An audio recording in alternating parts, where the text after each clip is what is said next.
Shalom teman-teman, welcome to Reflection. Buat kalian yang pertama kali join, welcome home ya. Reflection adalah sebuah wadah di mana kita bisa sama-sama belajar, bertumbuh akan pengenalan firman Tuhan. Dan gak cuma pengenalan akan firman Tuhan aja, tapi kita bisa sama-sama belajar untuk mempraktekkan. Karena dari namanya Reflection, Revelation, and Action, kita percaya bahwa iman tanpa perbuatan adalah mati. So kita sama-sama belajar buat yuk teori bisa, praktek juga harus bisa dong ya, gitu. Bersama dengan aku Evelyn Audrey, hari ini aku akan ngebahas tentang suatu topik baru di bulan November. Wow, November, cepet banget ya bulan 11 ini ya, gak kerasa loh. Padahal kemarin rasanya baru aja kayak take video buat yang bulan lalu. Nah bulan lalu kita udah belajar sama-sama tentang rest atau berdiam diri, atau kalau mentor-mentor yang lain bilang beristirahat dalam hadirat Tuhan. Hari ini kita mau sama-sama belajar di bulan November yang sangat cepat ini. Itu topik yang ya pasti udah pada tahu lah ya, kalau udah di akhir tahun mau masuk tahun yang baru, kita mau ngebahas apa? Bener, visi. Banyak banget orang yang semakin akhir tahun doanya semakin kuat. Tuhan, apa Tuhan visimu akan hidupku? Apa Tuhan cita-citamu, resolusimu dalam hidupku yang akan kau berikan kepadaku untuk tahun 2022. Padahal resolusi diet tahun 2017 masih ngegantung sampai sekarang, itu aku. Nah, yuk, tapi hari ini kita sama-sama belajar bahwa tentang visi itu bukanlah selalu hal yang besar, hal yang magis, hal yang di luar akal kita, nggak selalu teman-teman. Nah tapi hari ini kita mau sama-sama belajar bahwa kesuksesan dalam meraih visi kita, meraih cita-cita kita itu ternyata bisa kita cicil. Nah gimana sih caranya ngecicil cita-cita? Kan kebanyakan orang itu kalau ditanyain, kamu jadi apa? Aku tuh menjadi investor saham sih kak. Kalau ditanyain lagi, kamu mau jadi cita-citamu jadi apa? Aku kepingin jadi influencer sih, aku menjadi YouTuber gitu loh ya orang-orang. Ya boleh, kita boleh bermimpi sedemikian rupa. Mimpi kan gratis, boleh dong mimpi yang tinggi, boleh banget. Nah tapi kita mau sama belajar bahwa mimpi ternyata bisa dicicil. Gimana sih caranya ngecicil mimpi? Ternyata bukan cuman tagihan aja yang bisa dicicil ya teman-teman, tapi mimpi juga bisa dicicil. Dicicil dari apa sih? Nah kita mau sama-sama belajar dari kisah di Alkitab, yaitu seorang tuan yang mau keluar daerah ya, dia mau keluar negeri waktu itu, dan dia kasih hamba-hambanya beberapa talenta. Ada yang dikasih 5, ada yang dikasih 2, ada yang dikasih 1. Nah tapi apa yang dilakukan oleh hamba yang punya talenta banyak ini? Dia dengan giatnya, dia dengan setianya, meskipun gak gampang, meskipun pindah musim sana sini, tapi dia tetap mengusahakan apa yang sudah Tuhan kasih dalam kehidupannya. Yuk kita akan belajar di Lukas 19 ayat yang ke-17. Katanya kepada orang itu, baik sekali perbuatanmu itu, hai hambaku yang baik, engkau telah setia dalam perkara kecil, karena itu terimalah kekuasaan atas 10 kota.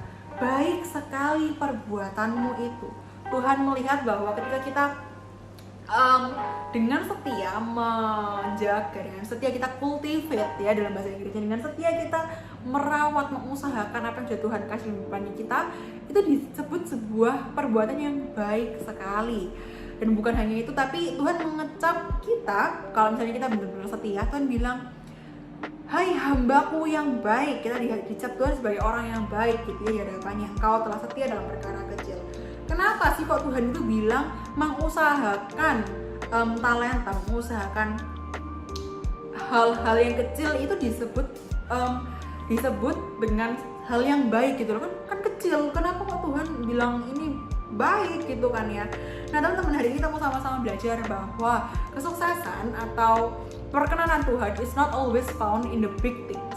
Tapi kesuksesan atau kepercayaan Tuhan itu bisa kita dapatkan is found in our daily habits, in our daily lifestyle gitu. Kalau berbicara tentang vision, berbicara tentang cita-cita, percaya nggak sih kalau kita tuh bisa mencicil cita-cita itu dengan hal-hal yang bisa kita lakukan sehari-hari. Contoh, misalnya nih, gampangnya beberapa bulan yang lalu kita digemparkan ya Indonesia dengan kabar baik tentunya, jadi jangan gugup. Kabar baik kalau Indonesia memenangkan medali emas untuk ganda putri di Olimpiade Tokyo. Kita belajar dari siapa namanya? Exactly, semuanya udah tahu ya siapa nama dua wanita hebat tersebut. Nah misalnya ada orang yang kepikir keren banget ya jadi Gracia Poli ya, jadi orang-orang yang membanggakan Indonesia, dibanggain di fotonya itu di posting di story orang Indonesia gitu kan ya kelihatannya. Nah keren banget ya mereka itu kok bisa sukses di masa mudanya, itu ternyata golongan muda loh teman-teman, masih umur 20 dan umur 30 udah sukses di internasional kayak gitu ya. Kok keren ya mereka. Nah tapi sadar gak sih orang-orang yang bilang ih kok keren ya kamu ya bisa kayak gitu, mereka gak tahu perjuangan seorang atlet ini dalam mengejar cita-citanya, dalam menggapai cita-citanya nggak gampang bagi mereka. Waktu mereka SD ini bener-bener real ya, aku pernah denger wawancaranya atlet gitu, mereka bilang waktu mereka SD mereka udah harus dilatih ikut klub anak-anak, ikut lomba kejuaraan kecamatan, kabupaten, mungkin kejuaraan badminton di sana. Bahkan kalau waktu SMP mereka harus keliling lapangan, lari-lari panas-panasan, makan siang juga panas-panasan, keringetan kayak gitu. Nah, berapa banyak orang-orang yang waktu mereka lari-lari, yang waktu mereka berlatih, yang waktu mereka bener-bener berusaha mengejar cita-cita. Ada berapa banyak orang yang cuman santai-santai daripada lari-lari, daripada latihan lebih baik aku nge-mall daripada latihan join klub lebih baik aku main sama tetangga daripada aku harus keluar duit nih ya bayar pelatih, lebih baik aku buat belanja di online store ya kayak gitu. Nah berapa banyak orang yang ujung-ujungnya iri, tapi pada waktu mereka berlatih, waktu mereka bener-bener mengusahakan cita-cita mereka, orang-orang yang cuma ngomong doang ini, mereka kalau ditawari pun oke, kamu mau nggak jadi atlet tapi harus latihan ya setiap hari ya, belum tentu mereka mau.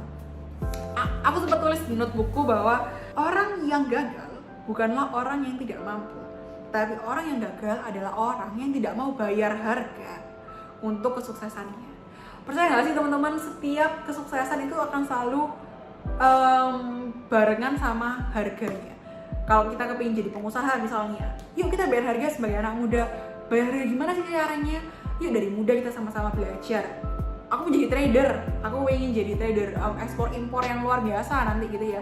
Yuk sama-sama dari kecil kita bangun pagi, yang pagi kita sama-sama belajar, buka YouTube, beli buku, baca jurnal gitu ya, dengerin podcast tentang bisnis, buka majalah bisnis.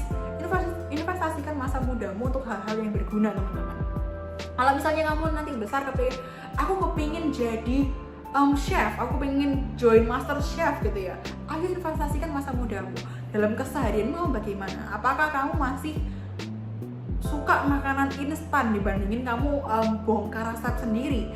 Apakah kamu masih males-malesan daripada nyoba-nyoba resep, lebih baik uang buat beli bahannya aku buat beli yang lain deh. Kalau kamu pengen bener-bener menggapai cita-citamu, yuk kita cicil cita-citanya kita di masa mudanya kita. Kalau kamu pengen jadi yuk apa yang bisa aku lakuin yang membawa aku semakin lebih dekat kepada cita-cita aku. Kalau kamu pengen menjadi, misalnya aku pengen jadi fashion designer, yuk sama-sama belajar, buka YouTube, buka buku yang tentang fashion, Pinterestnya dipakai buat cari inspirasi. Kita gunain waktu-waktu muda kita ini untuk mengejar cita-cita kita. Jangan cuman kita rebahan, jangan cuman kita ngomong doang kayak penonton yang ih keren ya orang itu kok umur 19 udah jadi pelukis yang luar biasa yang di TikTok itu, ih kok keren banget ya salah satu inspirasi saham kita umur 20 udah jadi miliarder nih, kok keren ya. Jangan cuman kita ngomong doang, jangan cuman kita jadi orang yang gumun doang. Yang gumun itu apa ya, terheran-heran ya, kayak wah keren banget ya kamu kok bisa ya. Ya bisa teman-teman, karena mereka bayar harga.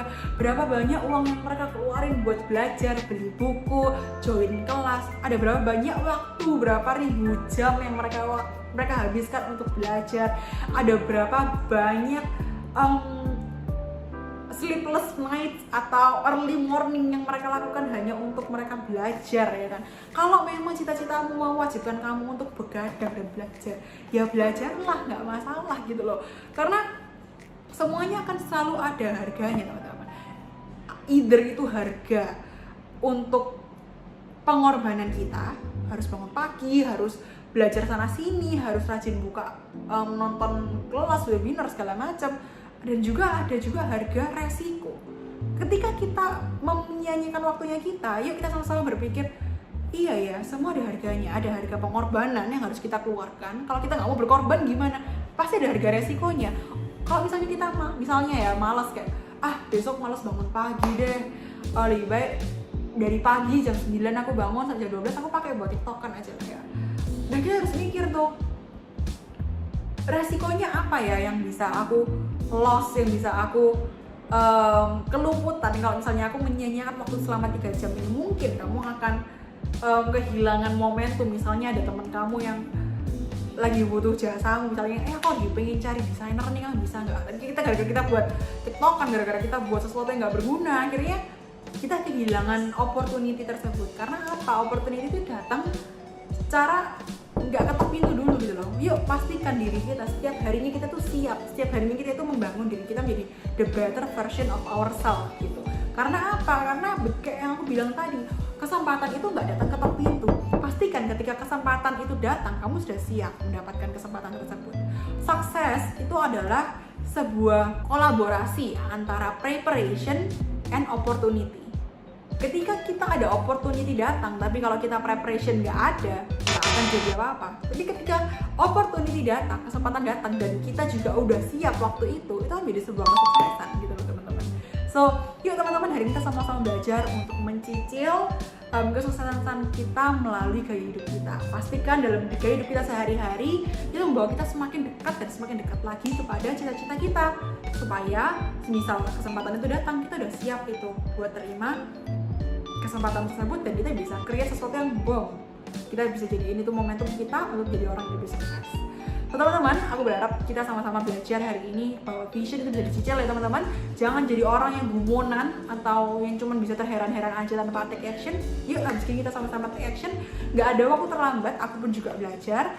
So, yuk, setelah video ini berakhir, aku kepingin kita untuk sama-sama belajar menjadi orang lebih baik, menjadi orang yang lebih semangat dalam meraih cita-cita kita, supaya 2022 kita nggak berakhir lewat gitu aja, tapi kita bisa create sesuatu yang luar biasa, kita bisa create sesuatu yang impactful buat generasi kita. Buat kalian yang suka video ini, jangan lupa buat like, comment, share, dan subscribe ya. Dan kalau kalian masih terberkati juga, yuk send video ini, share, klik link di bawah ini supaya banyak orang yang terberkati juga melalui video ini. Thank you and God bless you.